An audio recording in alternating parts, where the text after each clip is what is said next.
When Lewis Hamilton's phone rang at 2 a.m., he thought it was another sponsor call or team meeting.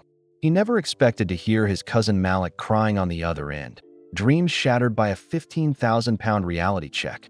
What Lewis did next shocked everyone, including himself. In one split-second decision, the seven-time world champion created the most elaborate deception in racing history. Fake scholarships, hired actors, and a web of lies so complex it fooled the BBC, fooled his own family, and nearly destroyed the person he was trying to help. But the real secret wasn't the money Lewis spent or the lies he told. The real secret was buried in a letter from his dying uncle, a letter that would reveal how every Hamilton racing dream, including Lewis's own legendary career, was built on hidden family sacrifice. Some promises are worth any price. Even the truth. Lewis Hamilton sat in his Monaco apartment, staring at the lights of the harbor below. It was 2 a.m. on a Tuesday night in August 2023. 3 weeks had passed since his win at the Hungarian Grand Prix. The victory trophy sat on his glass table, catching the moonlight. He should have been sleeping. Tomorrow he had meetings with Mercedes about next season, but sleep wouldn't come. Racing always kept his mind spinning. Even after all these years, his phone buzzed. The screen showed Malik, his cousin, back in Birmingham. Lewis frowned. Malik never called this late. Malik? Everything okay? Lewis. The voice was shaky, almost crying. I'm sorry to call so late. I didn't know who else to talk to. Lewis sat up straight. What's wrong? Is Mom okay? Is everyone safe? Everyone's fine. It's just, I got some news today. Big news. Lewis waited. He could hear his cousin breathing hard on the other end. I got accepted, Malik said finally, to the Formula Ford Championship. They want me to race next season. Lewis felt his heart jump. Formula Ford was where many great drivers started. It was the first step toward professional racing. Malik, that's amazing. You did it. But there's a problem. Malik's voice cracked. The entry fee is £15,000, plus equipment costs. Mom and we don't have that kind of money. Lewis closed his eyes. He knew this story too well. Dreams that died because of money. Talent that never got its chance. We've been struggling since Dad died, Malik continued. Mom works 2 jobs just to pay the rent. I work at the garage after school to help out. We saved some money, but it's not enough. Not even close. Lewis remembered Uncle Jerome's garage, the smell of motor oil and dreams. Jerome had taught both boys about engines when they were young. He'd watched them race toy cars across the concrete floor, talking about the day they'd drive real race cars. Dad always said racing was for rich folks, Malik said quietly. Maybe he was right. Don't say that, Lewis said quickly. Your dad loved racing. He would want you to try. But how? The deadline to pay is next month. If I don't have the money by then, they'll give my spot to someone else. Lewis stood up and walked to his window. Down in the harbor, expensive yachts bobbed in the water. Each one cost more than most people made in a lifetime. He thought about his own journey, how close he'd come to quitting racing when his family ran out of money. What about sponsors? Lewis asked. Did you talk to local businesses? I tried everything. The garage where I work, the local car dealers, even the fish and chip shop. Nobody has that kind of money to spare. Lewis felt something twist in his stomach. His cousin had real talent. He'd seen Malik race at local karting tracks when he visited Birmingham. The kid was fast, fearless, and smart behind the wheel, just like Jerome had been in his younger days. Malik, listen to me, Lewis said. Don't give up. Not yet. Easy for you to say. You're Lewis Hamilton. You have millions of pounds. I wasn't. Always Lewis Hamilton, the F1 driver. I was once Lewis Hamilton, the kid from Stevenage whose dad worked 3 jobs to pay for karting. Malik was quiet for a moment. I know. I remember Dad telling me stories about when you were starting out. How Uncle Anthony sold his tools to buy you new tires. That's right. And look what happened. Dreams can come true, Malik. Sometimes they just need the right push. But what kind of push costs £15,000? Lewis made a decision. It came from somewhere deep inside, from the part of him that remembered being young and desperate and full of dreams. I'll handle it, he said. What do you mean? I mean, I'll take care of the money. All of it. Silence on the other end. Then, Lewis, I can't let you do that. It's too much. You're not letting me do anything. I'm choosing to do it. But why? I mean, I'm grateful, but because you're family. Because your dad would have done the same for me. Because racing needs more drivers like you. Lewis could hear his cousin crying now, quiet sobs that made his chest tight. There's just one thing, Lewis said. Nobody can know the money came from me. Why not? Lewis thought about how to explain it. The pressure that came with famous relatives. The whispers that success wasn't earned. The way money could change relationships and create expectations. Racing is hard enough without people thinking you didn't earn your spot. I want you to race knowing you belong there because of your talent, not because of your famous cousin. But how will you? Leave that to me. I'll figure out a way to make it work. You just focus on being ready to race. Malik was quiet for a long time. Lewis could almost hear him thinking. Lewis, he said finally, there's something else. Something I haven't told anyone. What? Before Dad died, he said something to me.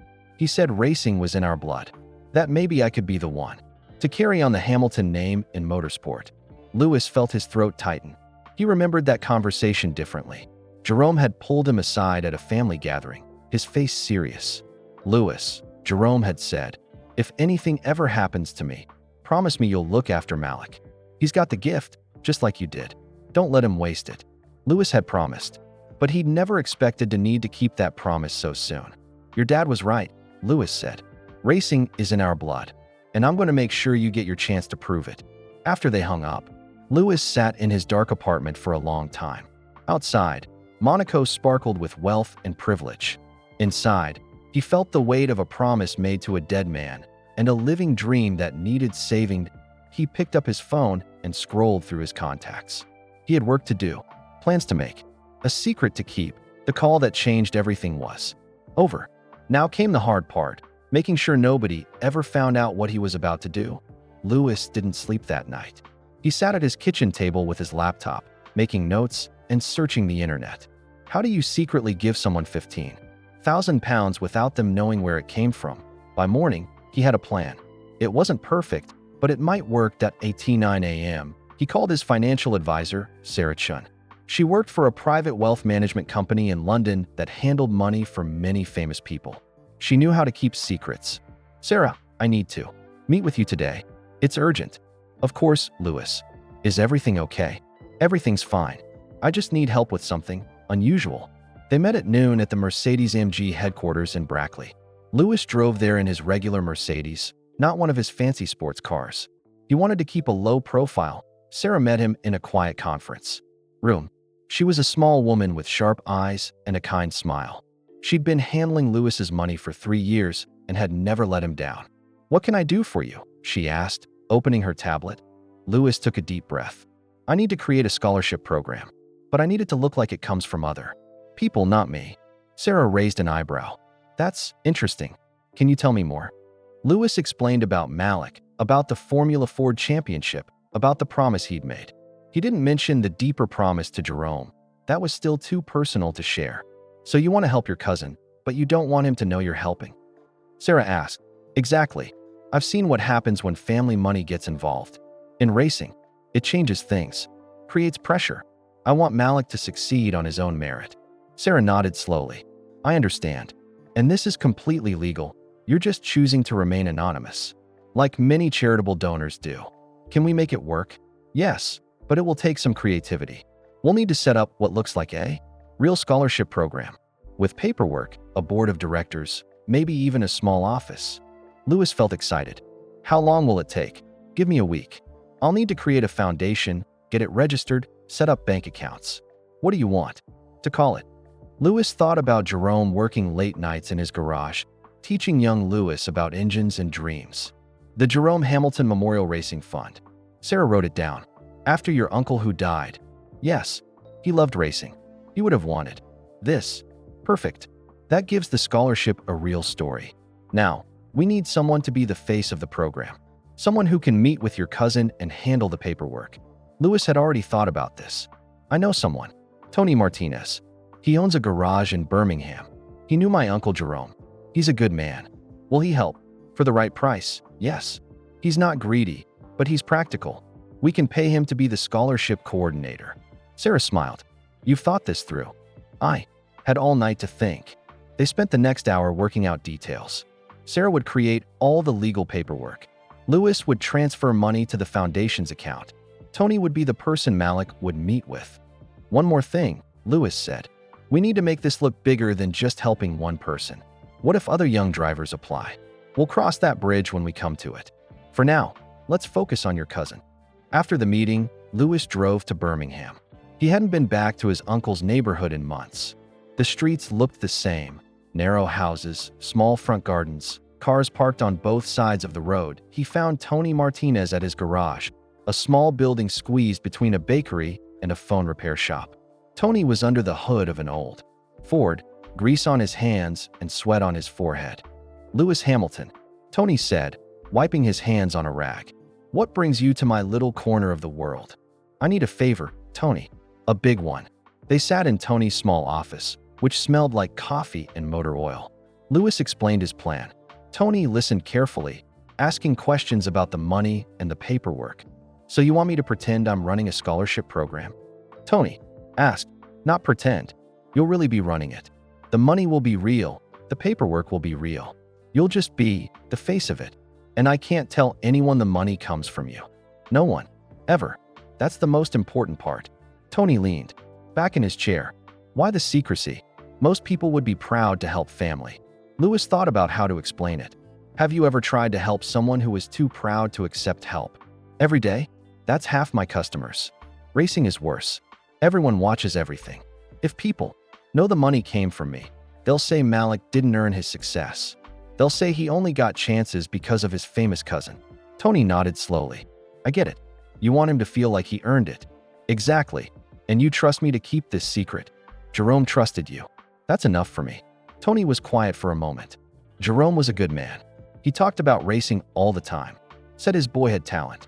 He does. Real talent. He just needs a chance. Okay, Tony said finally. I'll do it. But I want to be clear. I'm doing this for Jerome's memory, not for the money you're paying me. Lewis smiled. That's exactly why I asked you. Meanwhile, across town, Malik was at the local karting track.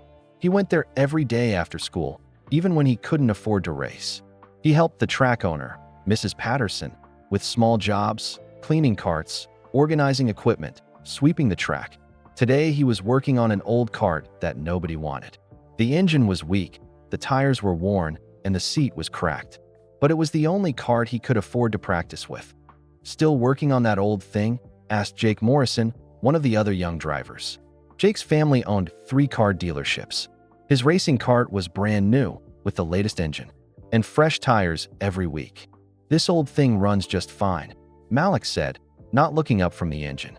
Maybe, but it's not going to win any races. Malik tightened a bolt and wiped his hands. Racing isn't just about having the best equipment. Jake laughed. Easy to say when you don't have any choice. After Jake left, Malik sat in the old cart and closed his eyes. He could almost hear his father's voice. It's not the car, son. It's the driver. The car just has to get you to the finish line. The driver decides what place you finish in. He thought about Lewis's promise to help with the Formula Ford money. Part of him felt guilty for accepting help, but another part of him felt desperate. This might be his only chance to prove he belonged in racing. His phone buzzed. A text from his mother. Got a call from someone about a scholarship. Come home right away. Malik's heart jumped. Could it be? Could his dream actually be coming true? He put the old cart away and ran to catch the bus home. He didn't know that across town, Lewis was shaking hands with Tony Martinez, sealing a deal that would change everything. The secret plan was in motion. Now came the hardest part, making sure it worked. 6 months later, Malik Hamilton was living his dream. He stood next to his Formula Ford car at Silverstone Circuit, the most famous racing track in England. The same track where Lewis had won his first British Grand Prix in 2008. That the car was beautiful, bright blue with white stripes and the Jerome Hamilton Memorial Racing Fun logo on the side. It looked professional, expensive, and fast.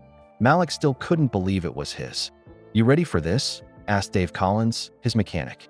Dave was a big man with gentle hands and 30 years of experience. He'd worked with some of the best drivers in British racing. I think so, Malik said, putting on his helmet. Still feels like a dream. Dreams don't win races, Dave said with a smile. Skill and preparation do. And you've got both. Malik didn't know that Dave thought he was working for a real scholarship program. He didn't know that Lewis Hamilton was secretly paying his salary. All Dave knew was that some rich donors wanted to help a talented young driver, and the pay was good. The scholarship had covered everything. The £15,000 entry fee, the car, the mechanic, travel expenses, even new racing suits. It seemed too good to be true, but Tony Martinez had shown Malik all the paperwork. Everything looked official. "Drivers to your cars," called the race director. Malik climbed into his Formula Ford car. The engine rumbled to life, sending vibrations through his whole body. He'd dreamed of this moment since he was 8 years old, watching his father work on engines in the garage. The race was 12 laps around Silverstone Short Circuit. 24 cars were entered, driven by young racers from across England. Most came from wealthy families who could afford the best equipment and training.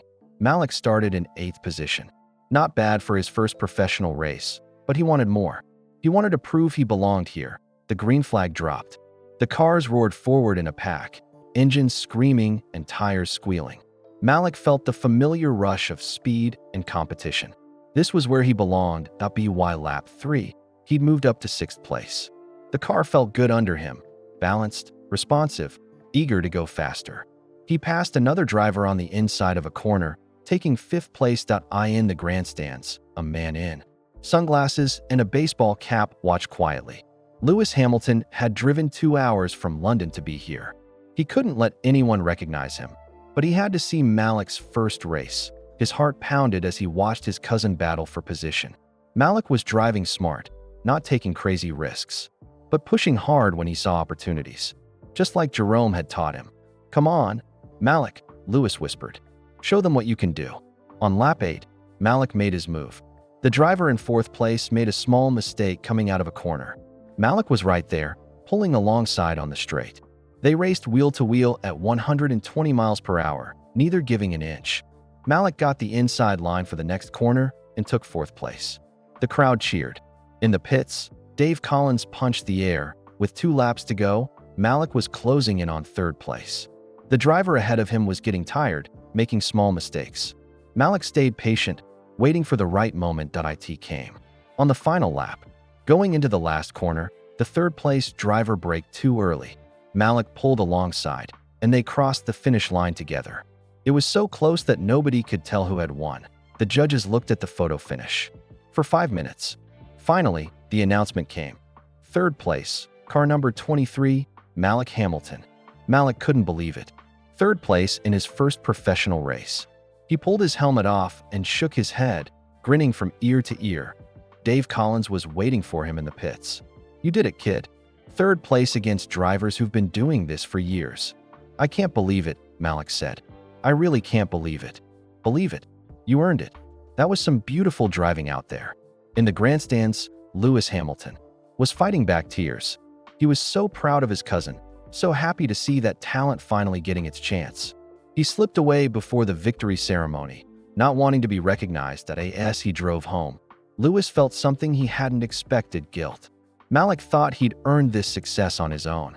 He didn't know about the secret money, the carefully arranged mechanic, the expensive car. Was Lewis lying to him? Or was he giving him the chance to show his real talent? At home in Birmingham, Malik's mother Keisha was watching the race on her laptop. She worked at a hospital, cleaning rooms and helping patients. She'd taken a break to watch her son race. When Malik finished 3rd, she cried. She thought about Jerome, about how proud he would be. She thought about the scholarship program that had made this possible, but something bothered her. The scholarship was too perfect, too generous. She'd read about other racing scholarships, and they never covered everything. They gave young drivers some money, but families still had to pay for most expenses. The Jerome Hamilton Memorial Racing Fund was different. They paid for everything: the car, the mechanic, the entry fees, even Malik's travel and hotel costs. Why would anonymous donors be so generous? She picked up her phone and called the scholarship office. Tony Martinez answered. "I wanted to thank you again for everything you're doing for Malik," she said. "It's my pleasure, Mrs. Hamilton. Your son has real talent. Can I ask you something? How many scholarships does the fund give out each year?" There was a pause. "Well, we're still a new program. Malik is our first recipient. And the donors, they want to remain anonymous." "That's right. They believe in helping young people without seeking recognition." After she hung up, Keisha sat quietly in her small kitchen. Something didn't feel right. She'd grown up poor, and she knew that rich people didn't usually give away money without wanting something in return. She thought about her nephew Lewis. He had millions of pounds from his racing career. He'd always been generous with family, helping with small expenses and gifts. But this was different. This was serious money. Could Lewis be behind the scholarship? It would explain why everything was so perfect, why the fund seemed designed exactly for Malik's needs. But why would Lewis lie about it? Why not just offer to help directly? Meanwhile, Malik was celebrating with his team at a small restaurant near Silverstone.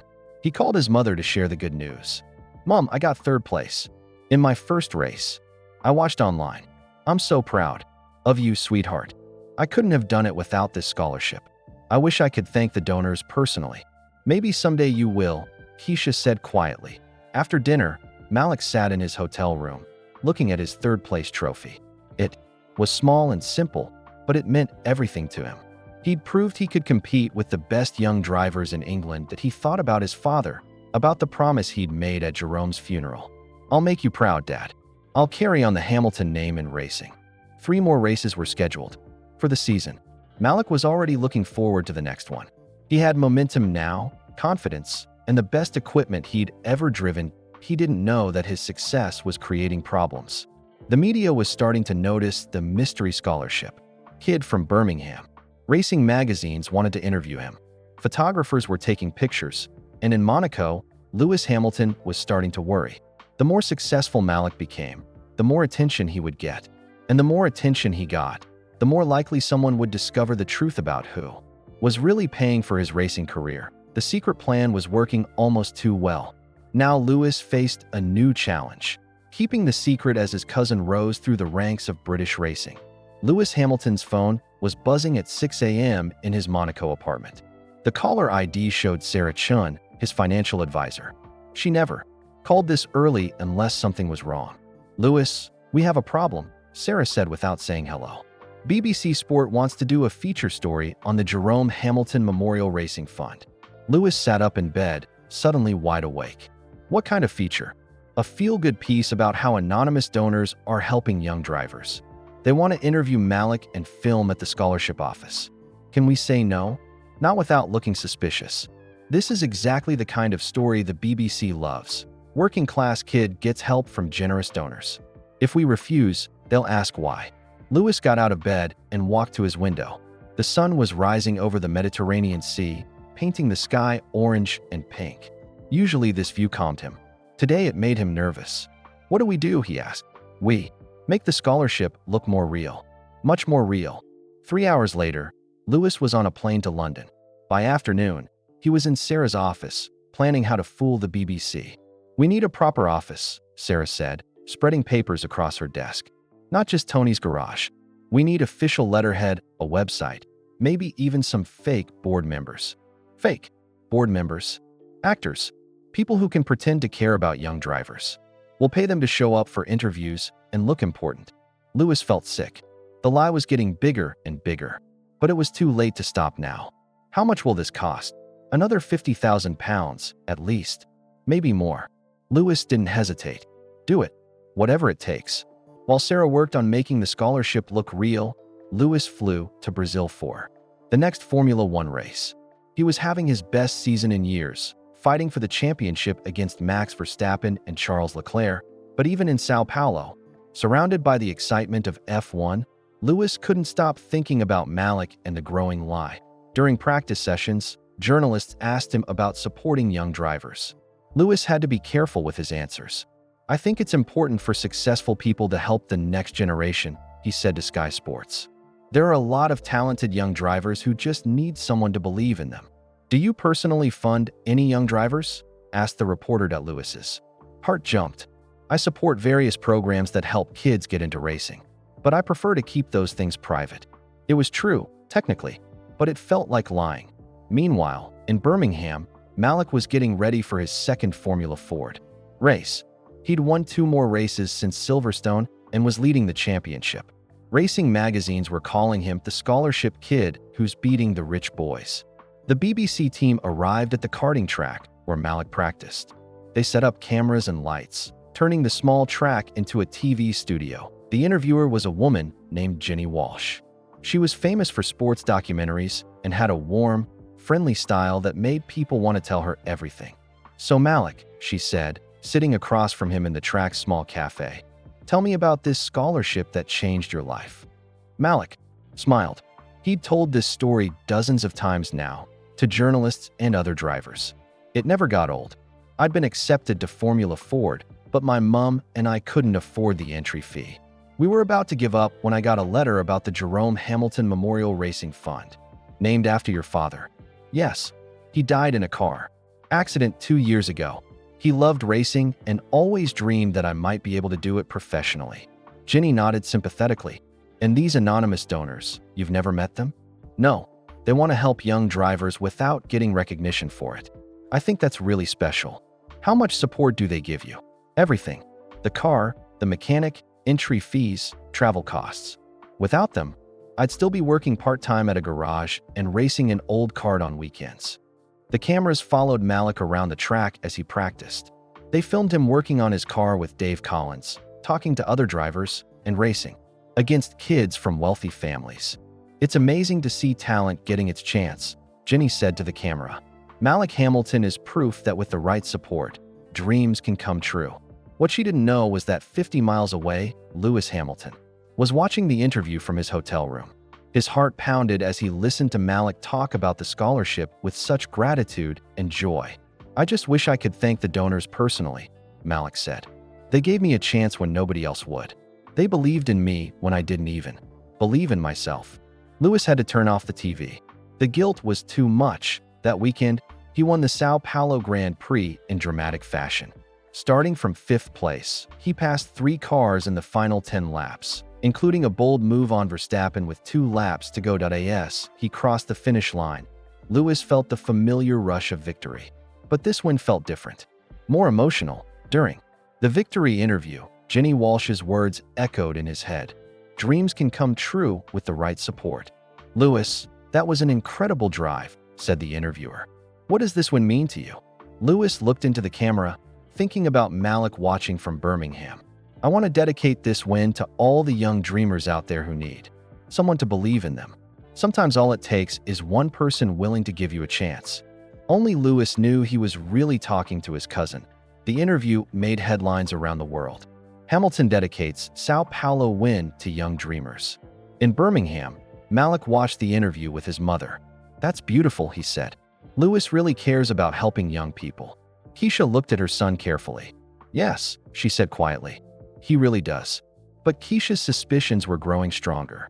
She'd been doing research on racing scholarships, and none of them were as generous as the Jerome Hamilton Memorial Racing Fund. Most gave young drivers a few £1,000s and expected families to pay the rest. The timing bothered her too. Malik had applied for dozens of scholarships over the years and been rejected by all of them. Then suddenly, right after his phone call with Lewis, this perfect scholarship appeared. She called the fund's office again. This time she asked harder questions. "How many people donate to the fund?" she asked Tony Martinez. "We have several major donors who prefer to remain anonymous, and they're based in England." There was a pause.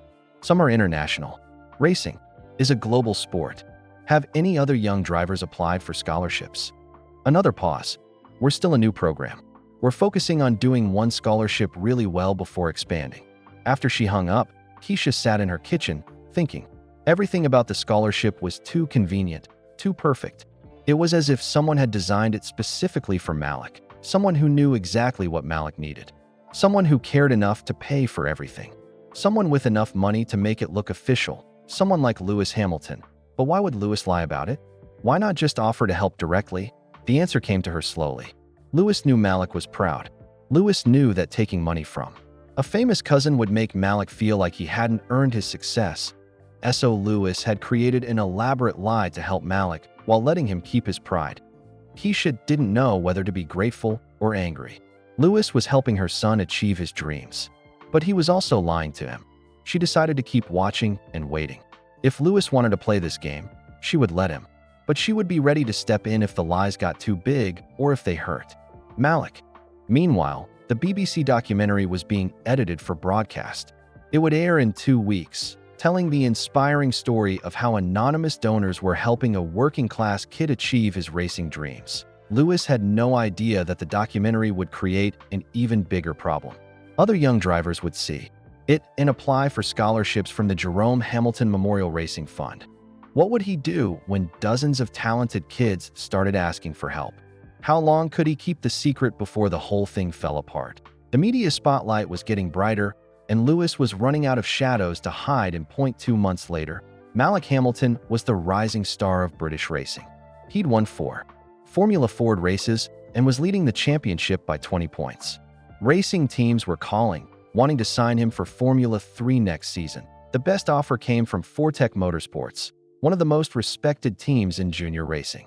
They wanted Malik for a full Formula 3 season, but the cost was huge, £50,000. Malik sat in Tony Martinez's office, staring at the contract. The money seemed impossible, even with the scholarship program. It's a lot, Tony admitted. But Formula 3 is the next step to professional racing.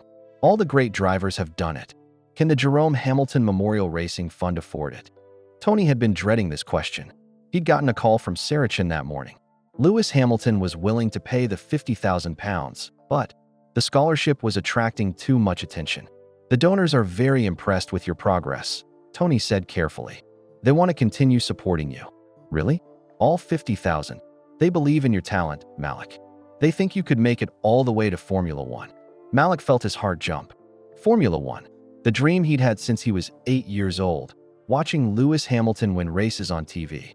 I can't believe people I've never met would be so generous, he said. Tony forced a smile. Some people just want to help young talent succeed. But 50 miles away, in Birmingham, Malik's mother Keisha was having very different thoughts. She'd been watching the scholarships. Generosity grow and grow. First £15,000, then equipment costs, now $50,000 more. No charity was that generous. No anonymous donors gave away that much money without wanting something in return, but she'd done more research on racing scholarships. Most helped young drivers with a few £1,000s and expected families to find the rest. The Jerome Hamilton Memorial Racing Fund was different.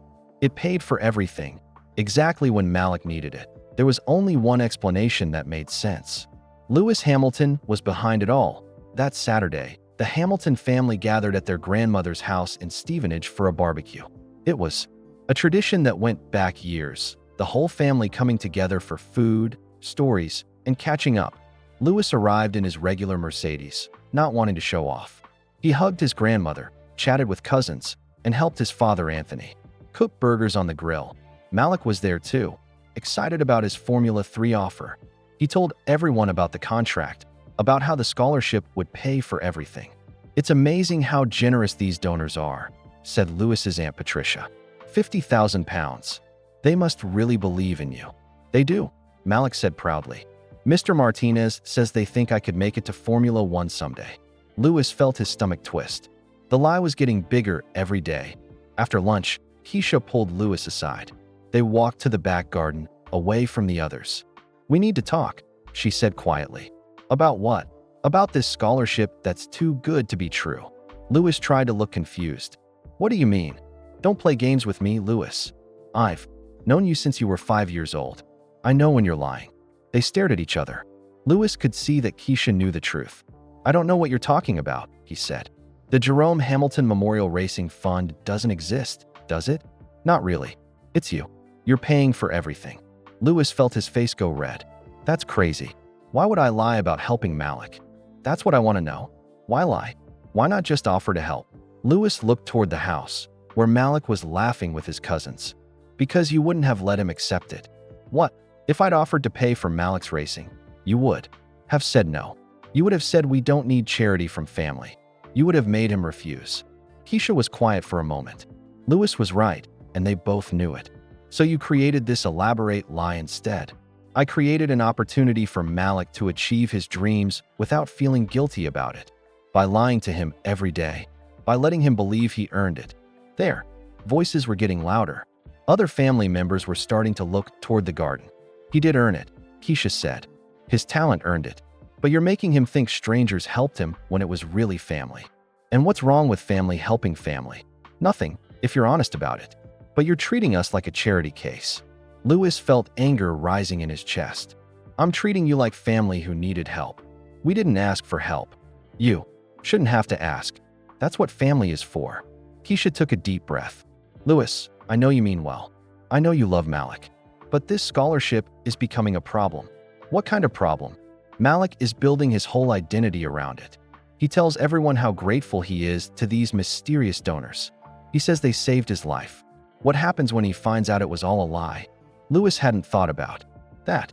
He'd been so focused on helping Malik succeed that he hadn't considered how the truth might hurt him. Maybe he never has to find out, Lewis said quietly. Really? You're going to keep this secret forever? What happens when he makes it to Formula One? What happens when he wants to thank these donors publicly? What happens when reporters start digging deeper into this scholarship program? Lewis felt trapped. Every solution seemed to create new problems. I just wanted to help him, he said. I know, and I'm grateful. Really, I am. Malik is living his dream because of you. But this lie is getting too big. They stood in silence, watching Malik through the kitchen window. He was showing his racing trophies to his young cousins, his face bright with pride and joy. What do you want me to do? Lewis asked. Tell him the truth. I can't. It would destroy everything. He'd feel like he didn't earn his success. Or maybe he'd feel grateful to have family who believes in him. And maybe he'd feel like a fraud for accepting family money. Keisha sighed. You know him better than I thought. You're right. He probably would refuse help if it came directly from you. So what do we do? I don't know. But this can't continue. The scholarship is attracting too much attention. Other families are starting to ask questions. Sooner or later, someone's going to figure out the truth. Back inside the house, Malik was telling his father Anthony about the Formula 3 opportunity. Anthony listened with pride and concern. £50,000 is a lot of money, Anthony said. Are you sure these donors can afford it? Mr. Martinez says they're very committed to helping me succeed. And you've never met them? Never even talked to them on the phone? No, they want to stay anonymous. I think that's really noble. Anthony nodded, but something bothered him. He remembered his own struggles to fund Lewis's early karting career. He'd worked 3 jobs, sold his tools, borrowed money from friends. Racing was expensive, and most people couldn't afford to help young drivers without getting something in return. Anonymous donors giving away £50,000? It seemed too generous to be real. Later that evening, as the family was saying goodbye, Keisha pulled Lewis aside one more time. You have until the end of the year, she said quietly. For what? To tell Malik the truth. If you don't, I will. You can't. It would ruin everything. No, Lewis. Keeping this secret is what's going to ruin everything. Malik deserves to know who's really helping him. What if he quits racing? What if he can't handle the truth? Then, that's his choice to make. But right now, you're making all his choices for him. Lewis drove home that night feeling worse than he'd felt in months. His plan to help Malik was creating family tensions and putting everyone in an impossible situation. But stopping now seemed even worse. Malik was so close to achieving his dreams. Formula 3 could lead to Formula 2, then Formula 1. How could Lewis take that away from him? As he pulled into his Monaco apartment building, Lewis made a decision. He would continue funding Malik's racing, but he would be more careful about the lies. No more big media interviews. No more expanding the scholarship program that he would keep the secret as long as possible and hope that Malik's success would eventually make the truth easier to accept. But deep down, Lewis knew Keisha was right. The lie was getting too big to control. Sooner or later, it would explode, and when it did, it might destroy the very relationship he was trying to protect. The family tensions were just beginning. 3 weeks after the family barbecue, Lewis Hamilton couldn't take it anymore. Every night, he lay awake thinking about Keisha's ultimatum. Every day, he watched Malik celebrate his Formula 3 contract, thanking the mysterious donors who had made it all possible. The guilt was eating him alive. Lewis was at the United States Grand Prix in Austin, Texas, preparing for qualifying. But his mind wasn't on racing. It was on a phone call he'd received that morning from Tony Martinez. We have a problem, Tony had said. 3 more young drivers have applied for scholarships from the Jerome Hamilton Memorial Racing Fund. There, families saw the BBC documentary about Malik. What did you tell them? That we're not accepting new applications right now, but they're asking a lot of questions. One father is a journalist. He wants to write a story about the fund. Lewis knew the truth couldn't stay hidden much longer. Every lie created the need for more lies. Every success brought more attention. That afternoon, he qualified third for the Grand Prix. Normally, he would have been disappointed, but his heart wasn't in it. All he could think about was driving to Birmingham after the race and telling Malik everything. The race on Sunday was a disaster. Lewis made mistakes he hadn't made in years. He finished 7th, his worst result of the season. In the post-race interview, reporters asked if something was bothering him. "Just one of those days," Lewis said. "Sometimes racing reminds you that nothing is guaranteed." He was talking about more than just the race. 2 days later, Lewis landed at Birmingham Airport. He didn't tell anyone he was coming. He drove his rental car straight to the karting track where Malik spent his afternoons. It was Tuesday evening, and the track was quiet. Only a few kids were practicing, their engines echoing in the cool air. Lewis found Malik in the workshop, helping younger kids learn about car setup. "Lewis," Malik's face lit up. "What are you doing here? I needed to talk to you about something important." They walked outside and sat on old tires near the track fence. The sun was setting, painting the sky orange and purple. In the distance, cars hummed along the motorway. "Is everything okay?" Malik asked. "You look worried." Lewis took a deep breath. This was the hardest conversation he'd ever had to have. "Malik, I need to tell you something about your scholarship." "What about it?" "It's not what you think it is." Malik frowned. "What do you mean?" Lewis looked at his cousin, this talented, hard-working young man who believed he'd earned his chance through the kindness of strangers. How could he destroy that belief? "The Jerome Hamilton Memorial Racing Fund. It's not a real scholarship program." "What?" "There are no anonymous donors. There's no board of directors. There's just me." Malik stared at him. "I don't understand. I've been paying for everything. The car, the mechanic, the entry fees, all of it. I created the scholarship program to help you without you knowing it was family money." The words hung in the air between them. Malik's face went through several emotions: confusion, disbelief, and then something that looked like pain. "You're joking," Malik said quietly. "I'm not joking. But Mr. Martinez showed me the paperwork. The office, the website. I paid for all of that. Mr. Martinez is a good man, but he was helping me keep the secret." Malik stood up and walked away from Lewis. He stopped at the track fence, gripping the chain link with both hands. "You lied to me," he said without turning around. "I was trying to help you by lying to me every single day for almost a year." Lewis walked over and stood beside his cousin. "You wouldn't have accepted help if you knew it came from me. You don't know that." "Yes, I do. I know you, Malik. I know how proud you are, just like your father was." Malik spun around. "Don't bring my dad into this. He's the reason I did it. He asked me to look after you if anything happened to him." "When did he ask you that?" Lewis hesitated. He'd already revealed too much. But there was no going back now. "A few months before he died. He was worried about you and your racing dreams. He made me promise to help you if you ever needed it. And lying to me was helping me. I thought so. I wanted you to feel like you earned your success." Malik laughed, but it wasn't a happy sound. "Earned it? I didn't earn anything. I've been driving around in a car bought with my famous cousin's money, telling everyone how grateful I am to strangers who don't exist. Your talent earned it. The money just opened doors." "Stop." Malik held up his hand. "Just stop talking." They stood in silence as the last few carts finished their practice session. Young drivers walked past, heading to the parking lot with their parents. Some of them recognized Lewis and whispered to each other. "How many people know?" Malik asked. "Not many. My financial advisor, Mr. Martinez, Dave, your mechanic, thinks he works for a real scholarship program." "What about Mom?" Lewis's silence was answer enough. "She knows, doesn't she? She figured it out a few weeks ago, and she didn't tell me. She wanted me to tell you myself. She gave me until the end of the year." Malik kicked at the gravel. "So everyone's been lying to me. You, Mom, Mr. Martinez. Everyone except me. We were trying to protect you." "From what?" "From knowing that my family believes in me. From feeling grateful to people who actually care about me." Lewis hadn't expected this reaction. He'd thought Malik would be angry about the money, not about the lies. "I was afraid you'd feel like you didn't deserve your success," Lewis said. "And instead you made me feel like a fraud." "You're not a fraud. You're one of the most talented drivers I've ever seen." "How would you know?" You've been watching me race in a car you bought, with a mechanic you hired, in a series you paid for. Me to enter. Your talent is real, Malik. Everything else was just opportunity. Malik sat back down on the tire, his head in his hands.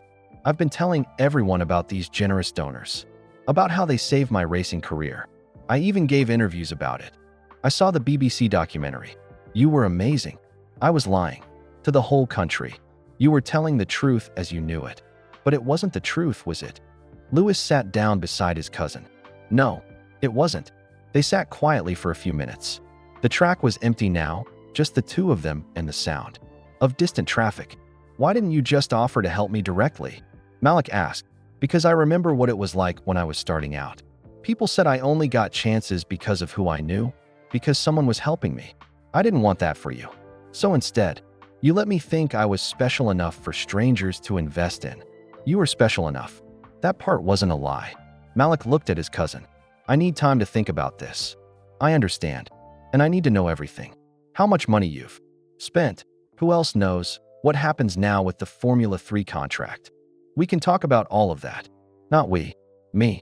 I need to make my own decisions about my racing career from now on. Louis felt his heart sink. What does that mean? It means I don't know if I can accept any more help from you. Even honest help. Malik, please don't throw away your chance because of my mistake. Your mistake?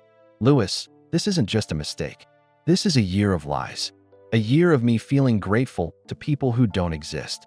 A year of building my identity around something that wasn't real. Louis wanted to argue, to explain, to make Malik understand that he'd meant well. But he could see the hurt in his cousin's eyes. The damage was done. What are you going to do? Louis asked. I don't know yet. I need to talk to Mom. I need to think about what this means for my racing career. The Formula 3 opportunity is real.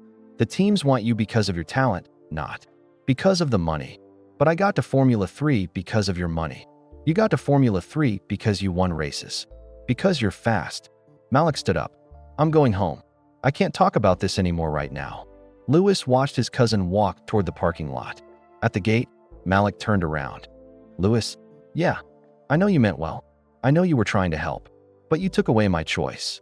You made decisions about my life without asking me. I'm sorry. I know you are. But sorry doesn't change what happened.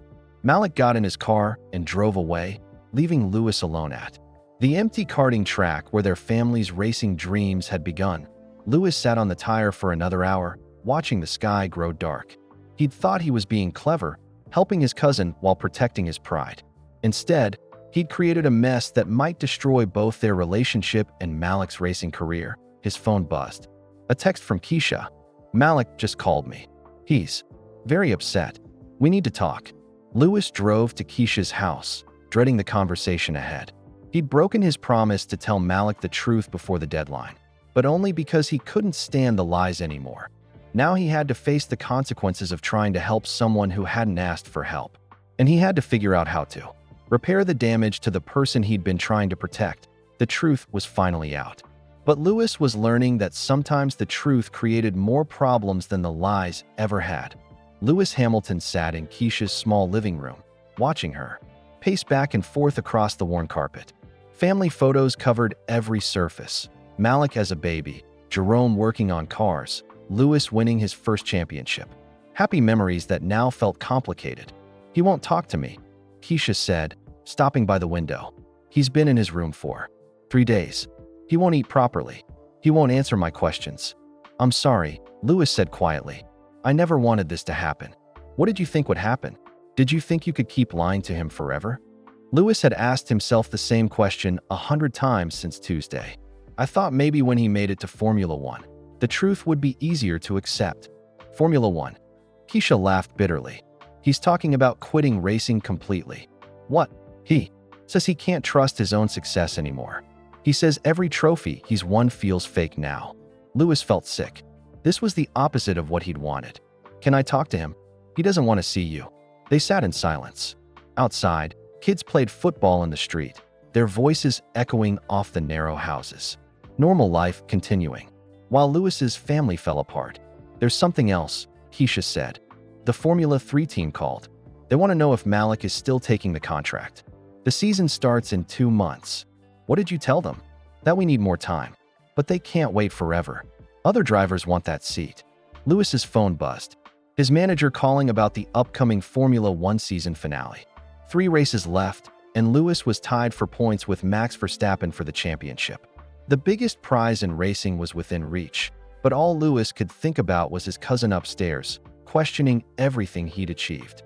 "I have to go," Lewis said, standing up. "But I'll fix this somehow." "How?" "I don't know yet, but I will." 2 weeks later, Lewis was in Brazil for the São Paulo Grand Prix. The championship fight was intense. He and Verstappen had won every race between them this season. The media called it one of the greatest title battles in F1 history, but Lewis couldn't focus. In practice sessions, his lap times were slow. During strategy meetings, his mind wandered. His engineer, Peter Bonington, noticed right away. "Lewis, you're not yourself this weekend," Bono said after Friday practice. "Your reaction times are off. Your feedback isn't detailed. What's going on?" "Just tired," Lewis said. "Long season. This is more than tiredness. I've worked with you for 8 years. Something's bothering you." Lewis wanted to tell Bono everything. About Malik, about the lies, about how trying to help someone had made everything worse. But how could he explain it without sounding selfish? "Family stuff," Lewis said finally. "Want to talk about it?" "Not really, but thanks." That night, Lewis called home. He tried Malik's phone, but it went straight to voicemail. He called Keisha instead. "How is he?" "The same. He goes to work at the garage, comes home, stays in his room. He's not even watching your races anymore." That hurt more than Lewis expected. Malik had watched every F1 race since he was 8 years old. Even when Lewis was having bad seasons, Malik never missed a race. "What about the Formula 3 contract?" "He turned it down yesterday." "What? Why didn't you stop him?" "Stop him how?" "He's 18 years old, Lewis. He can make his own decisions. But his racing career is his choice to make. You seem to have trouble understanding that." Lewis hung up feeling worse than ever. His attempt to protect Malik's dreams had ended, up destroying them. Meanwhile, in Birmingham, Malik was working late at the garage where he'd been employed part-time for 2 years. The owner, Mr. Singh, had given him more hours since he quit racing. "You sure about this?" Mr. Singh asked, watching Malik replace brake pads on an old Vauxhall. "Racing was your dream. Dreams change," Malik said, not looking up from his work. "Do they? Or do we just get scared when they get complicated?" Malik stopped working. "What do you mean? I've been watching you for 2 years. I've never seen anyone love racing the way you do. You used to light up talking about it. Now you look miserable. I found out my success wasn't real. Because your cousin helped you." Malik looked surprised. "You know about that. I figured it out months ago. The scholarship was too convenient, too generous. But so what? So what? He lied to me for a year. And you won races for a year. Did the lies make you a better driver? That's not the point, isn't it? You think Lewis's money taught you how to take corners at 120 miles per hour? You think his lies made you brave enough to overtake 3 cars in 1 lap?" Malik went back to working on the brakes. The opportunity wasn't real. The opportunity was real. Someone who cared about you made sure you got it. That's how most opportunities work. Other drivers earned their chances. Other drivers had parents who could afford to give them chances. You had a cousin who could afford it. What's the difference? Malik had been asking himself the same question, but he was too hurt to think clearly about the answer. "The difference is honesty," he said. "Maybe. Or maybe the difference is pride." That weekend, Malik didn't watch the São Paulo Grand Prix. For the first time in 10 years, he didn't even check the results online that he missed seeing Lewis struggle through qualifying, finishing only 5th on the grid. He missed the race where Lewis made mistake after mistake, losing positions and falling out of championship contention. He missed the post-race interview where Lewis looked devastated, not just because of the poor result, but because racing felt meaningless when his family was broken. "Tough race today, Lewis," the interviewer said. "What happened out there?" "Just couldn't find the rhythm," Lewis replied. "Sometimes you have days where nothing feels right." With 2 races left in the season, you're now 15 points behind Verstappen. How do you bounce back from this? Lewis looked into the camera, thinking about Malik watching races as a kid, always cheering for his famous cousin. "You remember why you started racing in the first place," he said. "You remember the people who believed in you when you were young, and you try to honor their faith in you." But Malik wasn't watching. He was in his room, staring at his racing. trophies, and wondering if he'd earned any of them. On Monday morning, Malik's phone rang. It was Dave Collins, his former mechanic. "Malik, I heard you turned down the Formula 3 seat. Is that true?" "Yeah, it's true.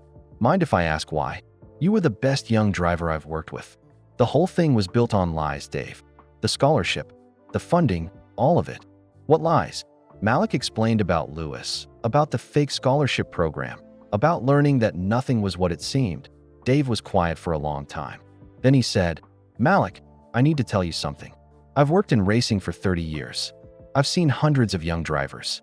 Some had rich parents, some had sponsors, some had family help. But you know what? None of that mattered once they got on track."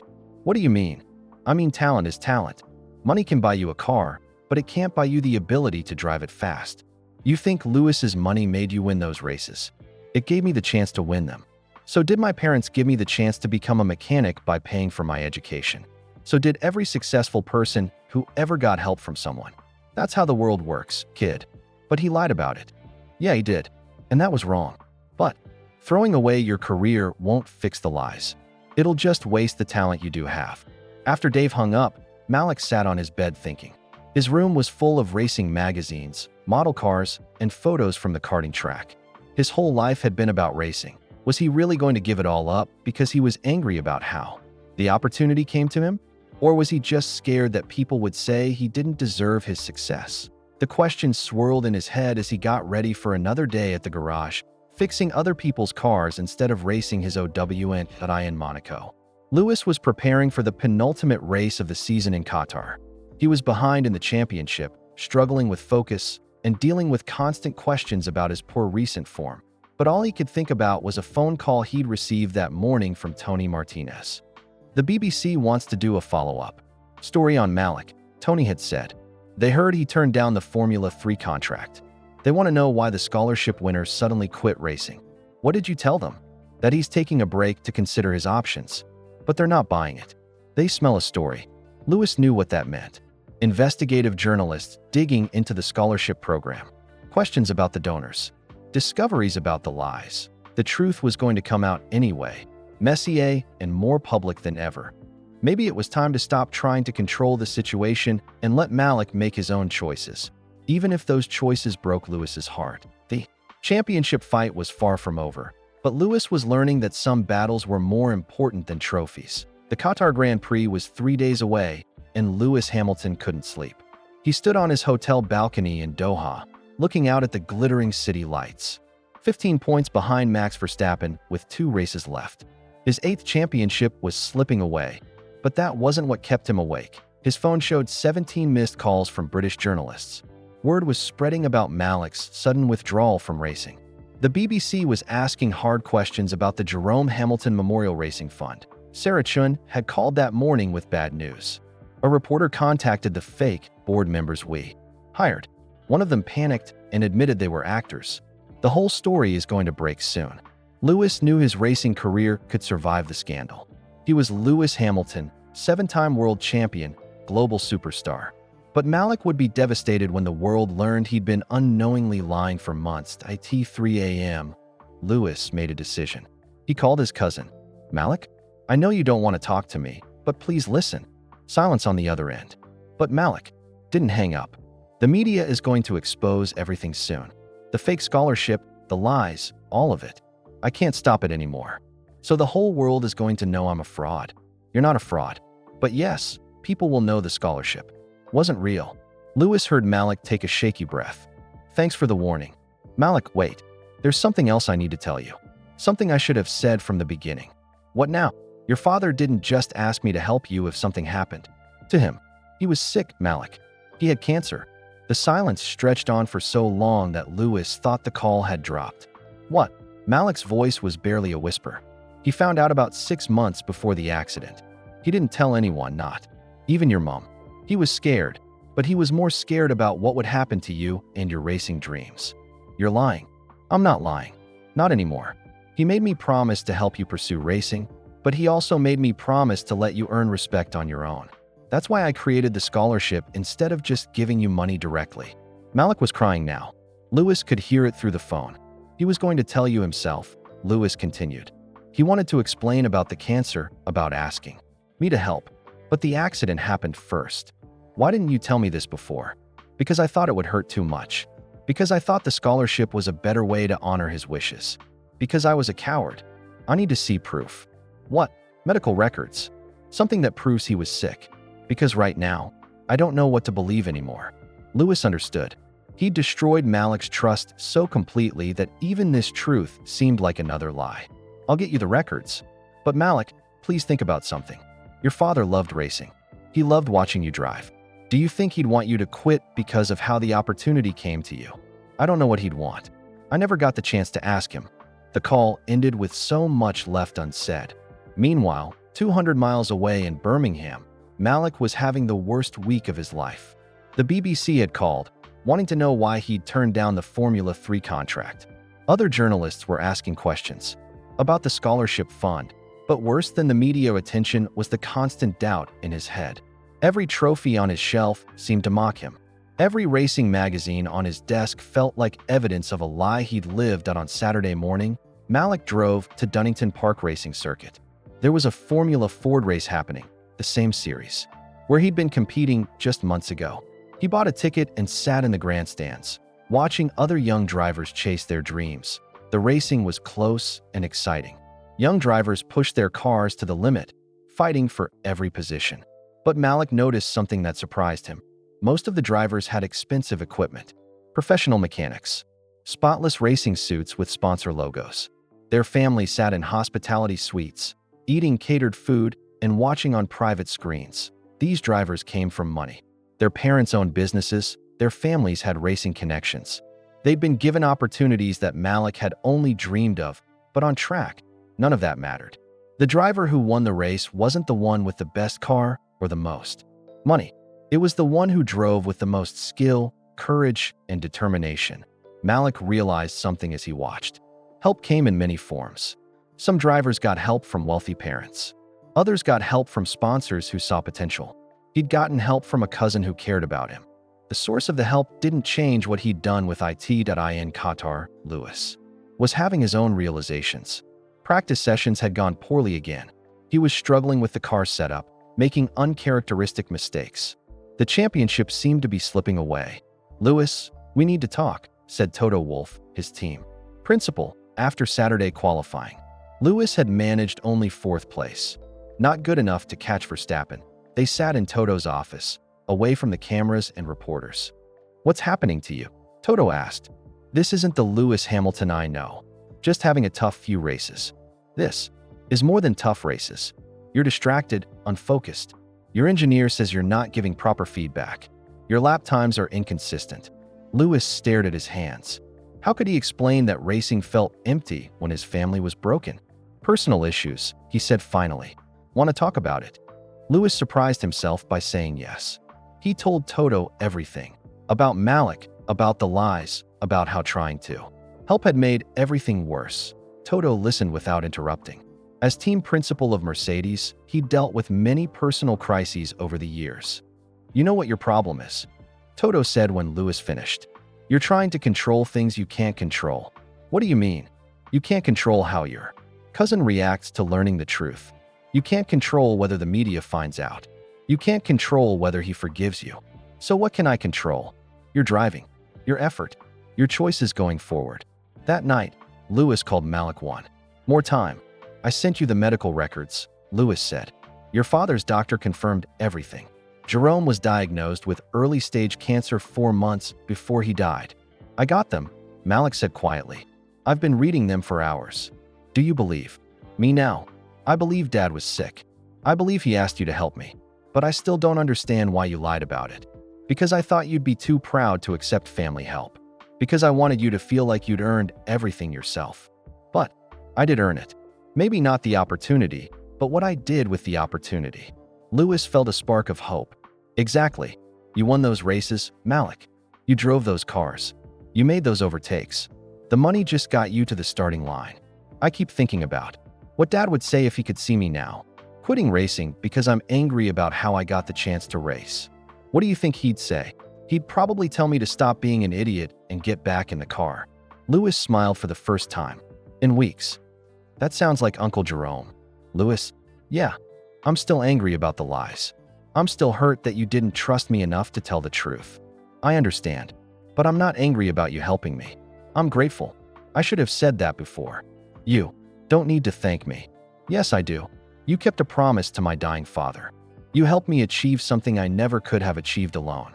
That matters more than how you did it. Lewis felt tears in his eyes. Does this mean you'll consider going back to racing? I don't know yet, but I'm thinking about it. The Formula 3 seat might still be available. Maybe. But if I go back, it has to be honest. No more fake scholarships. No more lies. If I need financial help, we talk about it openly. Deal. And Lewis, what? Win this championship. For Dad. For family. For everyone who believes in dreams. The next morning, Lewis woke up feeling different. Lighter. The guilt and worry that had been crushing him for weeks was still there, but it was manageable now. He had a championship to fight for. 2 races left.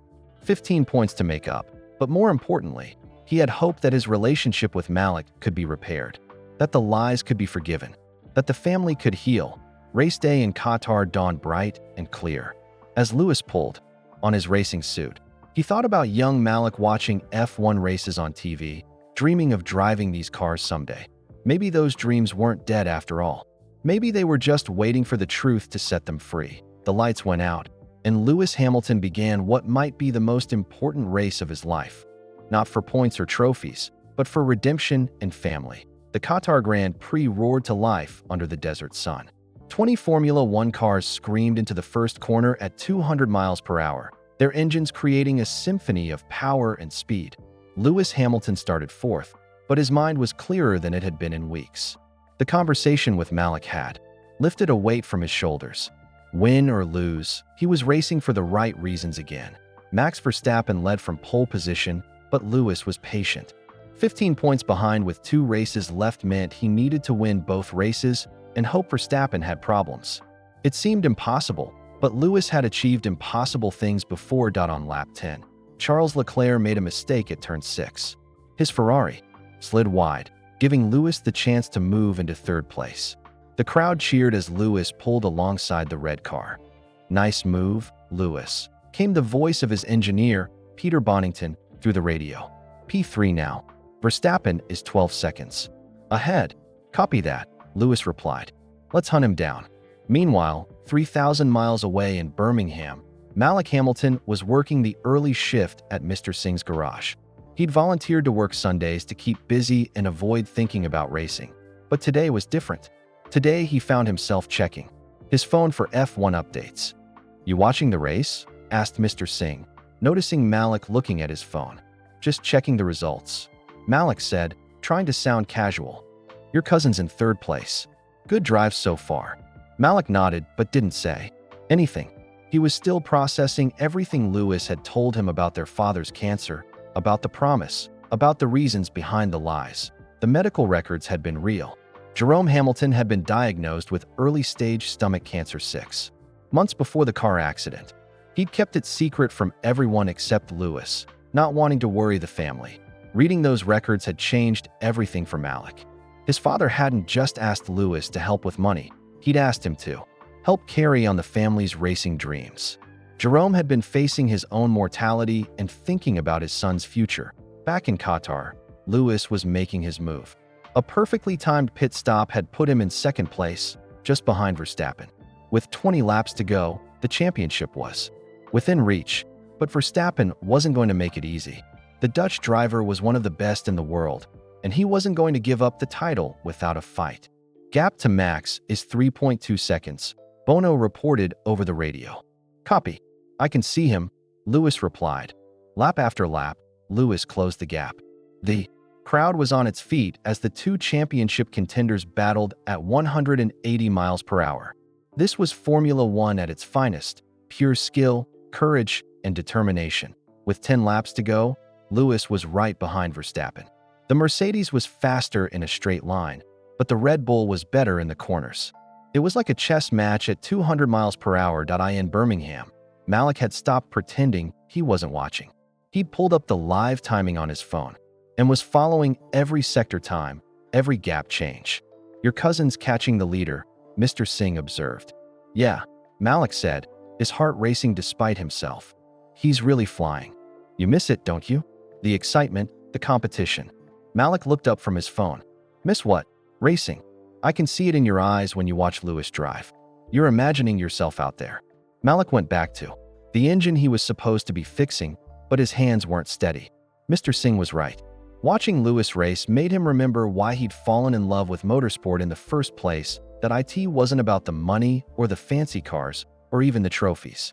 It was about the pure joy of going fast, of pushing yourself to the limit, of competing against the best and finding out what you were made of. With 5 laps to go in Qatar, Lewis made his move. Coming out of turn 12, he got a perfect exit and used the slipstream to pull alongside Verstappen on the main straight. They were wheel-to-wheel at 200 miles per hour, neither driver giving an inch. The crowd was going wild as the two cars approached turn 1 side by side. Lewis had the inside line. He braked later than Verstappen, taking the lead as they entered the corner. The crowd erupted. Yes, Bono shouted over the radio. P1 Lewis. P1. Let's bring this home, Lewis replied, his voice calm despite the adrenaline. The final 4 laps felt like an hour. Verstappen was right behind Lewis, looking for any mistake, any opportunity to retake the lead. But Lewis drove perfectly, hitting every apex, managing his tires, keeping the Dutch driver at BAY.AS. The checkered flag waved. Lewis Hamilton crossed the finish line to win the Qatar Grand Prix. The championship fight would go to the final race in Abu Dhabi next weekend. Victory! Bono screamed over the radio. What a drive, Lewis. What a drive. Lewis pulled his car to a stop and sat in the cockpit for a moment, overwhelmed with emotion. Not just because of the win, but because he'd driven with purpose again. He'd raced for his family, for Jerome's memory, for the dreams that connected. 3 generations of Hamiltons. During the victory interview, Lewis was asked about his recent struggles and dramatic turnaround. I had some personal issues to work through, he said to the cameras. Sometimes racing reminds you what's really important in life. Family, dreams, keeping promises to people you love. In Birmingham, Malik watched the interview with tears in his eyes. He knew Lewis was talking about him, about Jerome, about the promise that had started this whole complicated story. After the interview, Malik made a decision. He walked to Mr. Singh's office and knocked on the door. I need to make a phone call, he said. Go ahead. Malik dialed a number he'd memorized months ago but never used. A woman answered on the second ring. Fortec Motorsports, this is Sarah. Hi, this is Malik Hamilton. I'm calling about the Formula 3 contract I turned down. Malik, we were hoping you'd change your mind. Is the seat still available? There was a pause. Actually, we just signed another driver yesterday. His family came up with the funding at the last minute. Malik felt his heart sink. Oh, I see. But wait, we have another option. One of our junior karting drivers just moved up to our development program. We need someone with experience to work with our younger drivers. Part-time coaching, part-time. Test driving. It doesn't pay much, but it would keep you in racing. What would I be doing exactly? Teaching basic racing skills to kids aged 12 to 16. Helping with car setup. Doing test sessions to help us develop the cars. It's not Formula 3, but it's a way back into the sport. Malik thought about it. It wasn't the racing career he dreamed of, but it was still racing.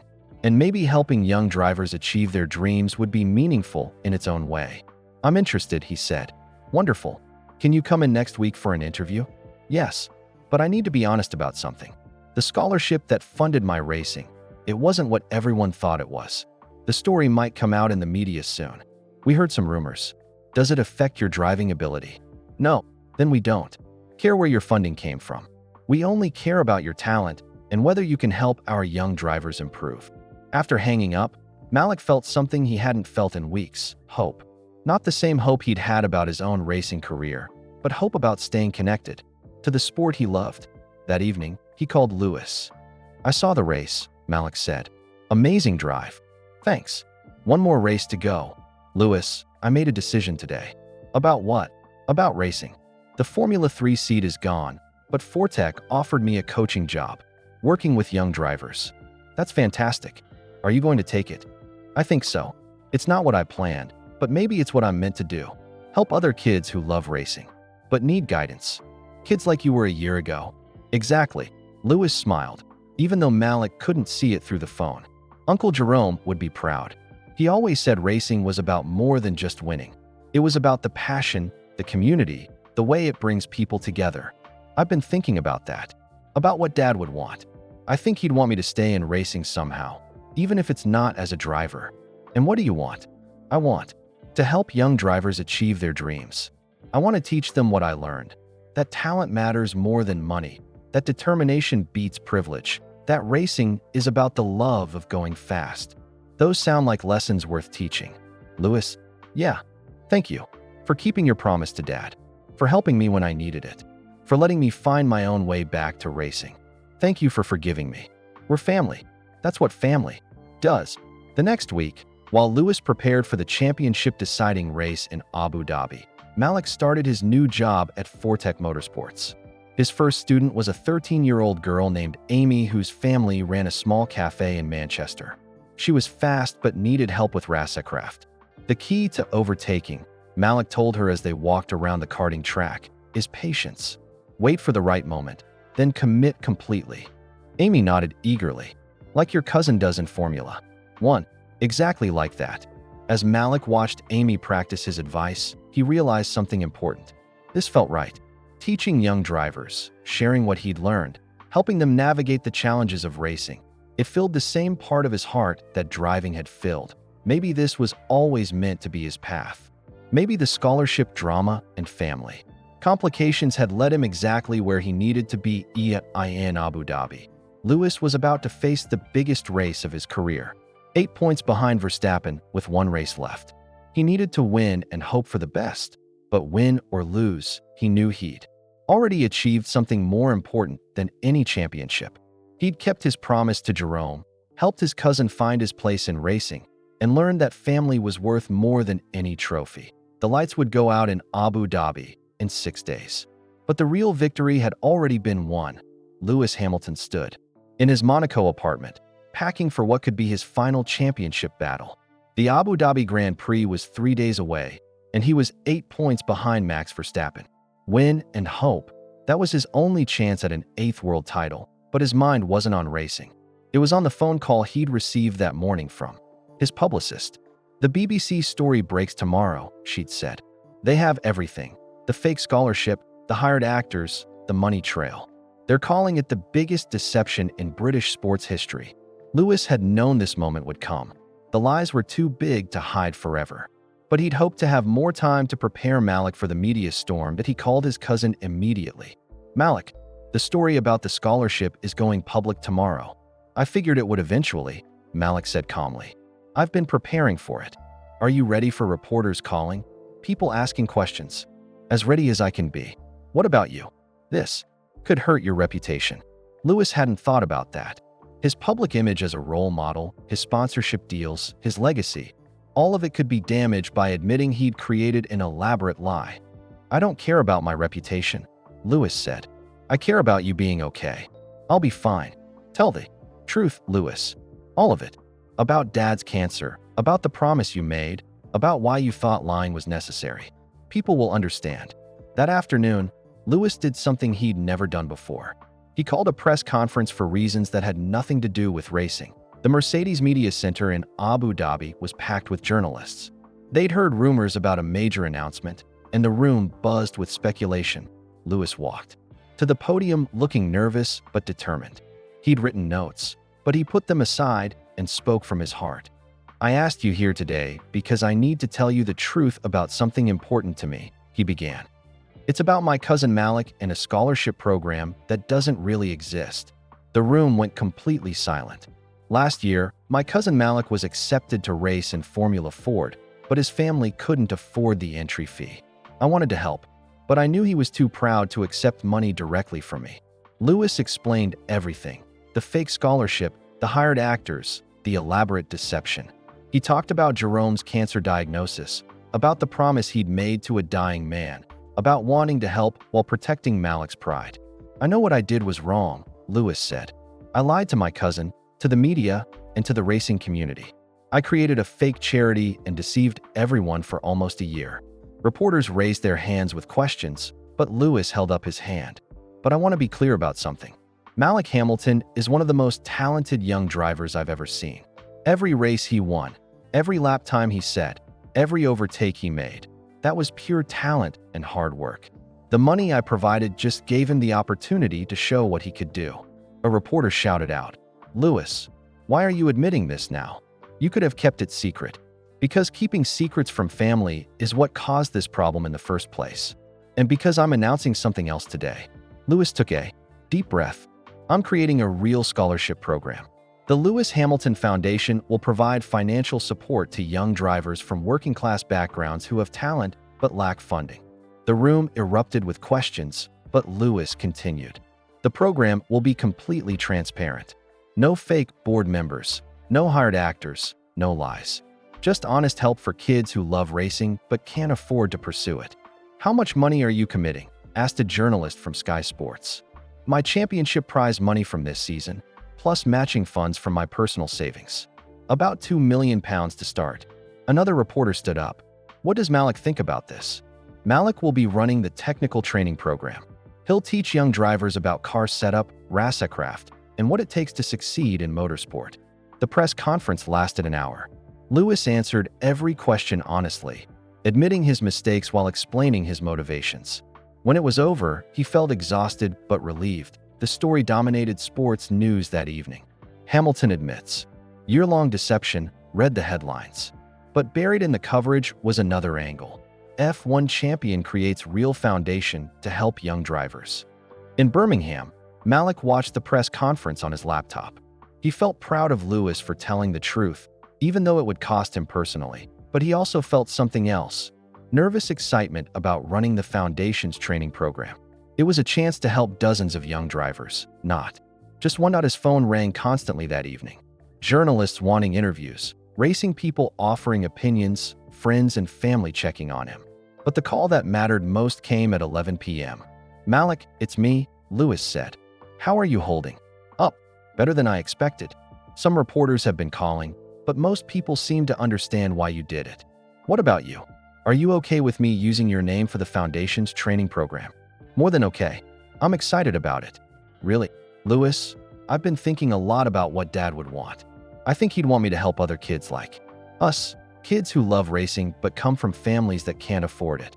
That means everything to me. There's something else. The BBC wants to interview me tomorrow. About the whole story, about what really happened." Lewis felt nervous. "Are you ready for that?" "I think so. I want to tell people that what you did was wrong, but it came from love. I want them to know that talent is talent, no matter how you get the chance to show it." The BBC interview aired. The next day, Malik was calm and thoughtful, explaining how he'd felt when he learned the truth, but also how he'd come to understand Lewis's motivations. "My cousin lied to me," Malik said to the camera. "That hurt, but he also kept a promise. To my dying father. He helped me achieve something I never could have achieved alone. I can be grateful for the help while still wishing it had been honest from the beginning." The interviewer asked if Malik felt his racing achievements were diminished by Lewis's financial support. "No," Malik said firmly. "Money can buy you a car, but it can't buy you the ability to drive it fast. It can get you to the starting line, but it can't make you cross the finish line first. Every race I won because I was the fastest driver that day." Public opinion began to shift. The initial outrage over the deception gave way to understanding about family loyalty and the barriers facing working-class athletes. Many people praised Lewis for creating a Real Foundation to address the problems his deception had highlighted, but not everyone was forgiving. Some sponsors were concerned about Lewis's admission of dishonesty. Racing officials questioned whether other driver support programs were legitimate. The story cast a shadow over the entire sport. Lewis tried not to think about the criticism. As he prepared for the Abu Dhabi Grand Prix, he'd done what he thought was right by telling the truth, regardless of the consequences. 2 days before the race, he received an unexpected visitor at his hotel. Malik had flown to Abu Dhabi with his mother Keisha. "We came to support you," Malik said when Lewis opened his hotel room door. "You didn't have to do that." "Yes, we did. You're family, and family supports each other, especially when things get difficult." They sat on Lewis's hotel balcony, looking out at the Yas Marina circuit where the championship would be decided. "Are you nervous about Sunday?" Malik asked. "About the race?" No. About everything else. Yes. What everything else? About whether I've damaged the sport by admitting what I did. About whether young drivers will trust the foundation after I lied. About the scholarship. About whether I've made things worse instead of better. Keisha, who had been quiet, finally spoke. Lewis, you made a mistake. A big one. But you owned up to it, and you're trying to fix it. That takes courage. I just wanted to help. I know. And in the end, you did help. Not the way you planned, but Malik is happier now than he's been in months. He's found his place in racing, and it's a good place. Malik nodded. The foundation is going to help so many kids, Lewis. Kids like Amy, my first student. Kids who have talent but need someone to believe in them. You really think it will make a difference? I know it will. Because this time, it's built on truth instead of lies. That evening, the three of them had dinner together. The first time they'd shared a meal since the family barbecue where the tensions had exploded. The conversation was easy, honest, filled with plans for the foundation and stories about Jerome.as. They said goodnight. Malik pulled Lewis aside. Whatever happens on Sunday, I'm proud of you, he said. Not because you might win a championship, but because you told the truth even when it was hard. Thank you. And Lewis, win this thing. For Dad. For all of us who dreamed of moments like this. Lewis smiled. I'll do my best. As Malik and Keisha walked back to their hotel, Lewis stood on his balcony looking at the circuit where his fate would be decided. 8 points behind with 1 race to go. The odds were against him, but he felt something he hadn't felt in months: peace. Whatever happened on Sunday, he'd done the right thing by his family and by the sport he loved. The championship would be decided by racing, not by secrets or lies. The ultimate sacrifice hadn't been money or reputation. It had been the comfort of keeping things hidden. Truth was harder than deception, but it was the only foundation on which real relationships could be built. Sunday would bring victory or defeat. But the real victory, honesty, family, and the chance to help others had already been achieved. The Abu Dhabi Grand Prix dawned clear and bright, with a gentle breeze blowing across the Yas Marina circuit. Lewis Hamilton woke at 6 a.m., not from nerves about the championship, but from excitement about what the day might bring. That he looked out his hotel window at the track where his fate would be decided. 8 points behind Max Verstappen. He needed to win and hope the Dutch driver finished 4th or lower. The mathematics were simple, but racing never was. His phone showed dozens of messages from other drivers, team members, celebrities, and fans around the world. But the one that mattered most was from Malik. Whatever happens today, drive with joy. That's what Dad would want. 3 hours before the race, Lewis walked through the paddock to the Mercedes garage. The media attention was intense, with cameras following his every step. The story about the fake scholarship had made headlines globally, but public opinion seemed to be shifting in his favor. "How are you feeling, Lewis?" shouted a reporter from Sky Sports. "Ready to race," Lewis replied with a smile. "That's what I came here to do." In the Mercedes garage, his mechanics were preparing the car with their usual precision. These men and women had worked with Lewis for years, through victories and defeats, championships and disappointments. The scholarship story hadn't changed their respect for him. "Morning, Lewis," said his chief mechanic, Mark. "Car's ready to win a championship." "Thanks, Mark. Let's see what we can do." Peter Bonington, his race engineer, pulled Lewis aside for their pre-race briefing. They'd worked together since 2013, and Bono knew Lewis better than almost anyone. "How's your head today?" Bono asked. "Clear. Focused. Ready. Good. Because we need the best Lewis Hamilton we've ever seen today." Meanwhile, in the grandstands, Malik and Keisha had found their seats. They wore Mercedes team shirts and carried small British flags. Around them, fans from dozens of countries created a sea of color and noise. "Look at all these people," Keisha said, amazed by the spectacle. "Jerome would have loved this." "He's here," Malik said quietly. "I can feel it." 20 minutes before the start, Lewis climbed into his car. The familiar routine of strapping in, checking systems, and preparing mentally felt different today. Win or lose, this was about more than just a championship. It was about honoring promises, healing relationships, and proving that truth was stronger than deception. "Radio check, Lewis," came Bono's voice through his headphones. Loud and clear. "Let's make some history." The formation lap began. with 20 cars circling the track at a steady pace. Lewis was starting from third position behind Verstappen and Charles Leclerc. The championship was within reach, but only if everything went perfectly. In the stands, Malik gripped his mother's hand as the cars lined up on the grid. "Come on, Lewis," he whispered. "You can do this." The lights began their sequence. 5 red lights appeared one by one, then disappeared all at once. The race was on.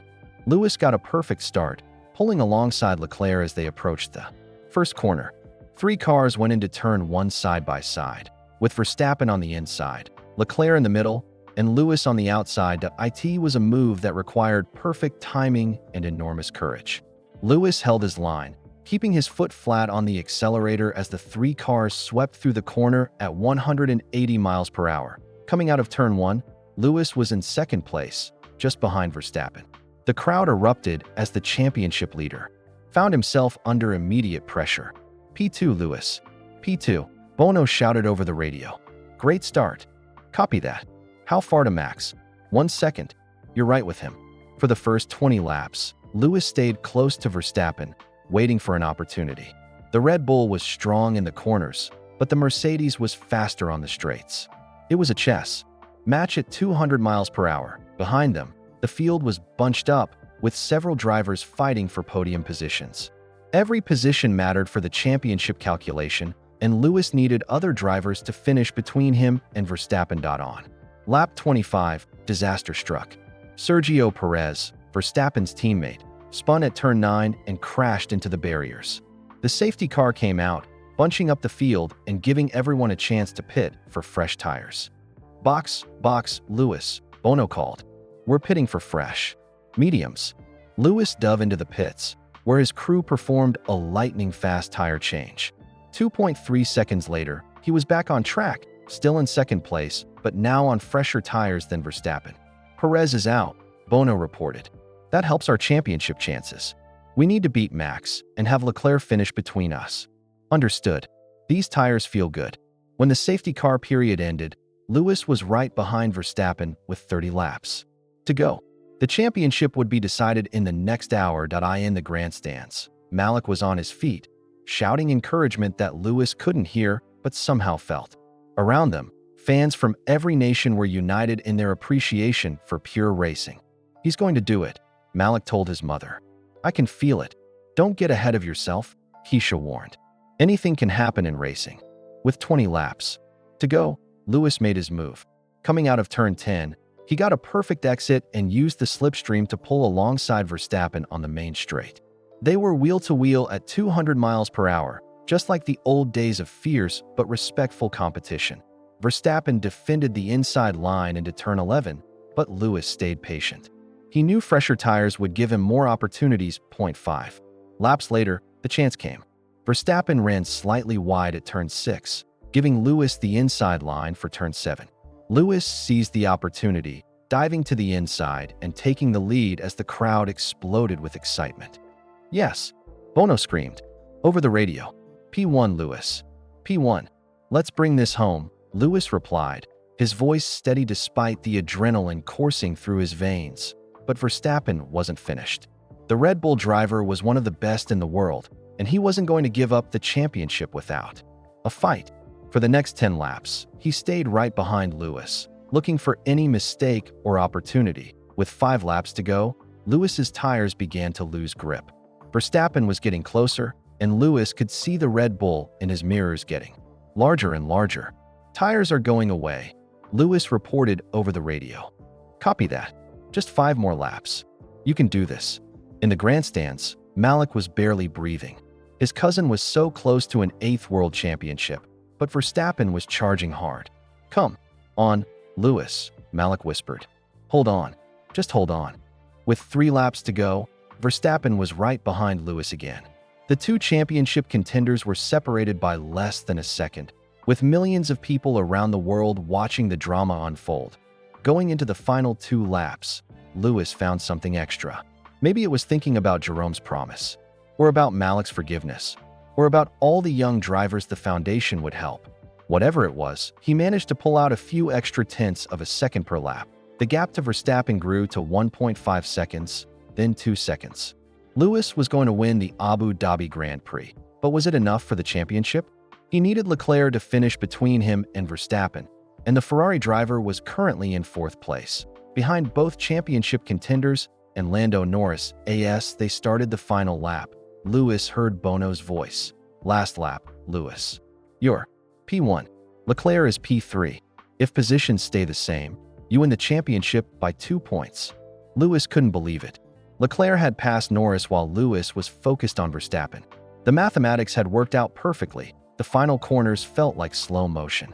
Turn 17, turn 18, turn 19, and then the long straight to the finish line. Lewis could see the checkered flag waving in the distance that he crossed. The line to win the race and his 8th Formula One World Championship. Champion, Bono screamed over the radio. Lewis Hamilton, world champion for the 8th time. Lewis couldn't speak for a moment. 8 championships, more than any driver in history. But the emotion he felt wasn't about personal glory, it was about keeping promises, healing families, and proving that dreams could survive even the most complicated circumstances. We did it, Bono. We actually did it. You did it, mate. What a drive. What a season. What a champion. Lewis pulled his car to a stop and park firm and sat in the cockpit for a long moment. Through his visor, he could see his team celebrating, fans jumping up and down, cameras flashing everywhere. But his eyes found the grandstand where Malik and Keisha were sitting. His cousin was crying tears of joy, holding up a sign that read, "For Jerome, promise kept." Lewis climbed out of his car and was immediately surrounded by his team. They lifted him on their shoulders, chanting his name, celebrating a championship that had seemed impossible just hours earlier. During the victory interview, Lewis was asked what this championship meant to him. "This one's special," he said, his voice thick with emotion. "I raced today not just for myself, but for my family. For promises made and promises kept. For young dreamers who need someone to believe in them." The interviewer asked about the scholarship controversy and how it had affected him. "I made mistakes this year. I lied to people I love, and I learned that truth is always better than deception, no matter how good your intentions are. This championship doesn't erase those mistakes, but I hope it shows that we can grow from our errors and become better people." Later, at the championship celebration party, Lewis found a quiet moment with Malik and Keisha.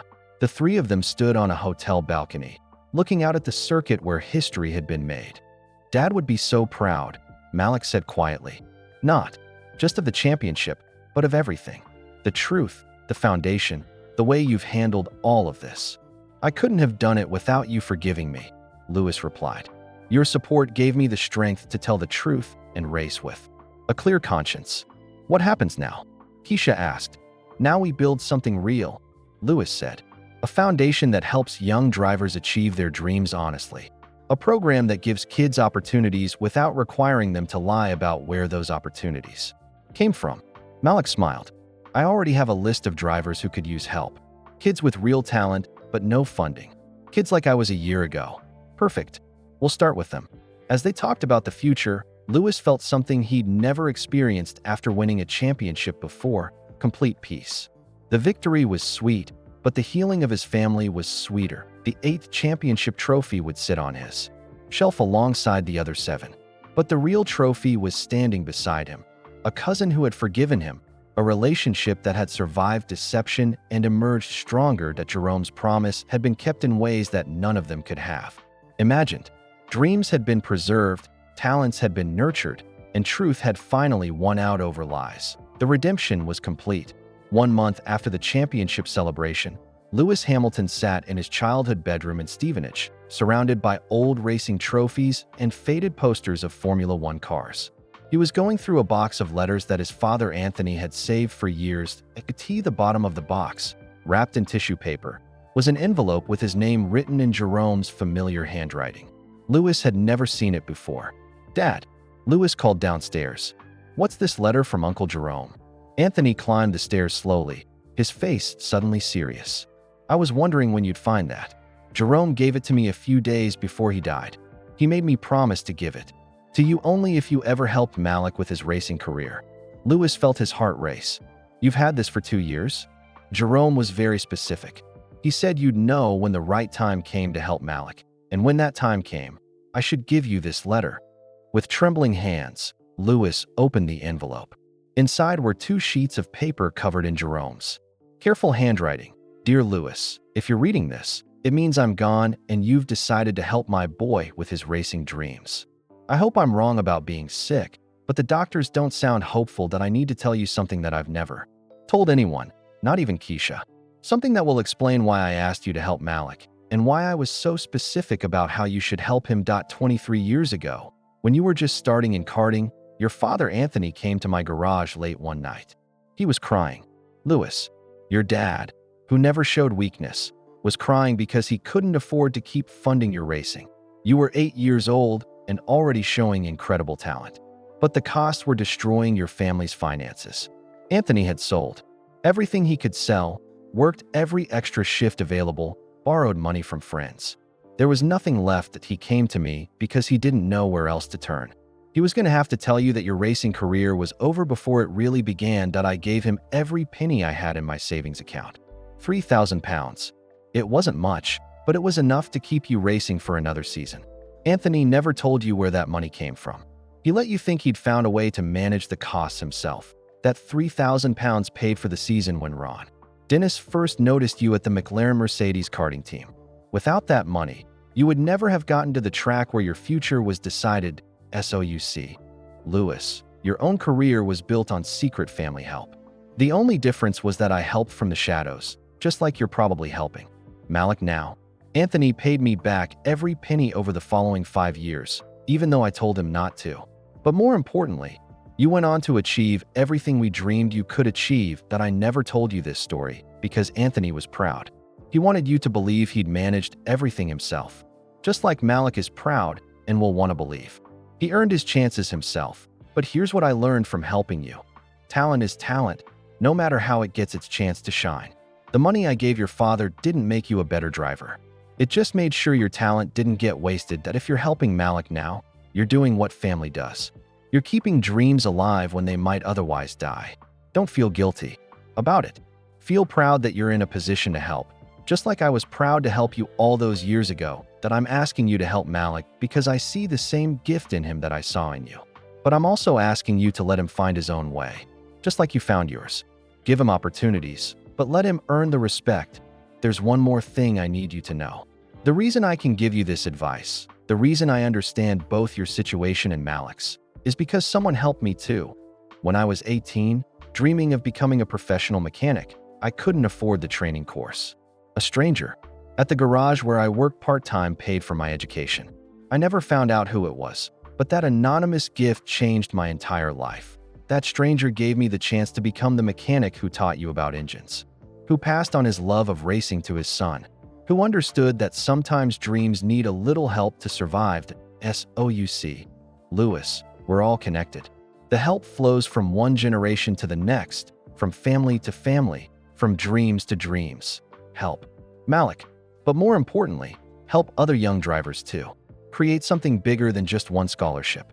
Build a bridge between talent and opportunity that will help dozens of kids, hundreds of kids, and don't worry about keeping it secret forever. Truth has a way of coming out, and when it does, people will understand why you did what you did. Take care of my boy. Take care of your family. And remember that racing is about more than winning. It's about keeping dreams alive. All my love and all my faith in you, Uncle Jerome P.S. The garage where I learned to be a mechanic? It was owned by a man named Frank Williams. Yes, that Frank Williams, the same man who started the Williams F1 team. Dreams connect in ways we never expect. Lewis read the letter 3 times before the words fully sank in. His own racing career, the foundation of everything he'd achieved, had been built on secret family help. Jerome had been there at the crucial moment, just like Lewis had been there for Malik. But more than that, Jerome had planned for this moment. He'd known that Lewis would eventually help Malik, and he'd known that Lewis would struggle with guilt about the deception. This letter was Jerome's way of giving Lewis permission to help and guidance on how to do it right. Anthony knocked on the door and came in. Did you read it? All of it. Dad, why didn't you ever tell me about Uncle Jerome helping us? Because Jerome asked me not to. He said you needed to believe you'd earned everything yourself, just like Malik needed to believe the same thing. But I didn't earn it myself. None of us do it completely alone. That's the point, son. Jerome understood that. He wanted you to understand it too, when the time was right. Louis looked at his father with new eyes. You paid him back every penny? Over 5 years. Jerome never asked for it, but I couldn't live with the debt. Pride, I suppose. The same pride that made me create a fake scholarship instead of just offering to help Malik directly. Anthony nodded. Hamilton pride. It's a blessing and a curse. That evening, Louis drove to Birmingham with Jerome's letter in his pocket. He found Malik at the Fortec Motorsports workshop, helping a young driver named Amy adjust her kart seat position. How's she doing? Louis asked, watching Amy practice her racing line on an empty track. Really well. She's got natural talent, but more importantly, she listens and learns. She reminds me of someone I used to know. Who? Me, about 2 years ago. Desperate to race, but trying to make it work with old equipment and limited budget. Louis smiled. Speaking of budgets, I have something to show you. They sat in the workshop office while Amy continued practicing outside. Louis handed Malik the letter from Jerome. Your father wrote this before he died. My dad has been holding on to it, waiting for the right time to give it to me. Malik read the letter slowly, his eyes growing wider with each paragraph. When he finished, he looked up at Louis with amazement. Your career was built on secret family. Help too, apparently.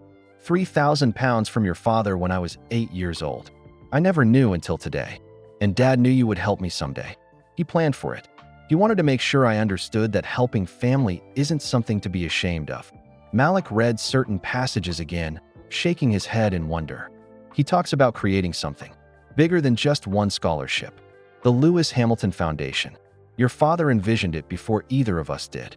And look at this part about truth coming out eventually. He knew the secret wouldn't last forever. He knew us both better than we knew ourselves. Malik set the letter down carefully. Louis, this changes everything. Not just about our situation, but about racing, about family, about how dreams actually work. What do you mean? I mean, I spent months feeling guilty about accepting help and angry about being lied to. But your career was built on the same kind of help. And Dad's career was built on help from a stranger. It's like a chain of dreams helping other dreams. Exactly. The Frank Williams connection, that's incredible. The man who gave Dad his chance went on to create one of the most famous F1 teams in history. And Dad used what he learned to help you. And you used what you achieved to help me. Louis felt something click into place. And now we use what we've learned to help others. Not just financially. The foundation can teach young drivers about the history of the sport, about how careers are really built, about the importance of family and community support. They sat in comfortable silence, watching Amy practice outside. She was getting faster with each lap, her confidence growing as she mastered the racing line. She doesn't know it yet, Malik said, but Amy is going to be our first official foundation scholarship recipient. Her family can't afford racing, but they've supported her dream in every other way. Does she know about our story? About the fake scholarship and everything? I told her the truth from the beginning. About how you helped me, about the lies and the lessons we learned. I wanted her to understand that accepting help doesn't diminish achievement. How did she react? She said something beautiful. She said, if Lewis Hamilton needed help to achieve his dreams, then I shouldn't be embarrassed about needing help too. Lewis felt tears in his eyes. That's exactly what your father hoped would happen. Help flowing from one generation to the next. As they prepared to leave the workshop, Malik turned to Lewis one more time. You know what the best part of Dad's letter is? What? The PS about Frank Williams. Dad's way of reminding us that racing is full of unexpected connections. That the stranger who helped him might have been the same person who went on to create opportunities for hundreds of other drivers. The ripple effect. Exactly. Every act of help creates more help. Every dream that survives helps other dreams survive. They walked outside together, where Amy was finishing her practice session. Her lap times had improved by half a second. Significant progress for a young driver. How was that? Amy called out as she pulled into the pits. Brilliant, Malik replied. You're ready for the next level. Really? Louis and I have been talking, and we'd like you to be the first official scholarship recipient for the Lewis Hamilton Foundation. Amy's face lit up with pure joy. Are you serious? Completely serious, Louis said. Your talent deserves every opportunity to develop. But I need to tell you something, Amy said, suddenly serious. My family can't pay you back. We don't have any money. Louis and Malik exchanged a look, remembering their own family's pride and fear of charity. Amy, Louis said gently, we're not asking you to pay us back with money. We're asking you to pay it forward. Someday, when you're successful, help another young driver who needs a chance. Like you helped Malik. Like Jerome helped me, and Frank Williams helped Jerome, and someone else probably helped Frank Williams. It's not a debt, it's a gift that keeps giving. Amy nodded solemnly. I promise. When I make it to Formula One, I'll help other drivers too. When you make it to Formula One, Malik corrected with a smile. As they watched Amy pack up her equipment, Louis felt the circle completing itself. Jerome's letter had revealed the truth about how dreams really worked. Not through individual achievement, but through community support, family sacrifice, and the willingness of successful people to help those coming behind them. The fake scholarship had been built on lies, but it had led to something real and honest. The Lewis Hamilton Foundation would help dozens of young drivers, teaching them not just about racing, but about the importance of truth, family, and giving back. At T. Jerome's grave that evening, Louis and Malik placed the letter on the headstone, weighted down with a small stone. Thank you, Dad, Malik said quietly, for everything. For the sacrifice you made for Louis, for the wisdom in this letter, for teaching us that dreams are bigger than any one person. Thank you, Uncle Jerome, Louis added, for keeping the secret when I needed to believe I'd done it alone, and for revealing it when I needed to understand I wasn't alone. As they walked back to their cars, Malik asked, do you think he knew how this would all turn out? Louis looked back at the grave, where Jerome's headstone caught the last light of the setting sun. I think he knew something better than how it would turn out. He knew why it mattered. The truth was finally, completely revealed. Not just the truth about the scholarship, or about Jerome's secret help, or about the cancer diagnosis. The deeper truth about how dreams survive and thrive. Through love, sacrifice, and the courage to help others achieve what we've achieved ourselves. Jerome's promise had been kept. But more than that, it had been passed on to the next generation of dreamers, ensuring that the chain of help would continue long after all of them were gone. The story had started with a phone call that changed everything. It ended with an understanding that everything, every success, every dream, every achievement, was connected to every other success, dream, and achievement. Racing had taught them how to go fast. Family had taught them how to go far. Together, they would help others do both. We'd love to know where you're listening from. Drop a comment below and tell us your city or country. It's amazing to connect with viewers from around the world who share our love for inspiring stories. If this story touched your heart, please give this video a thumbs up and subscribe to our channel for many more fascinating and uplifting stories like this one. Your support helps us continue bringing these meaningful tales to life. And here's something special. Share this video with your friends and family. Stories like these have the power to spread kindness and awareness about the importance of supporting each other's dreams. You never know whose day you might brighten or whose perspective you might change. Remember, just like Lewis Hamilton discovered, the greatest victories aren't always measured in trophies. They're measured in the lives we touch and the dreams we help keep alive. Thank you for listening, and we'll see you in the next story.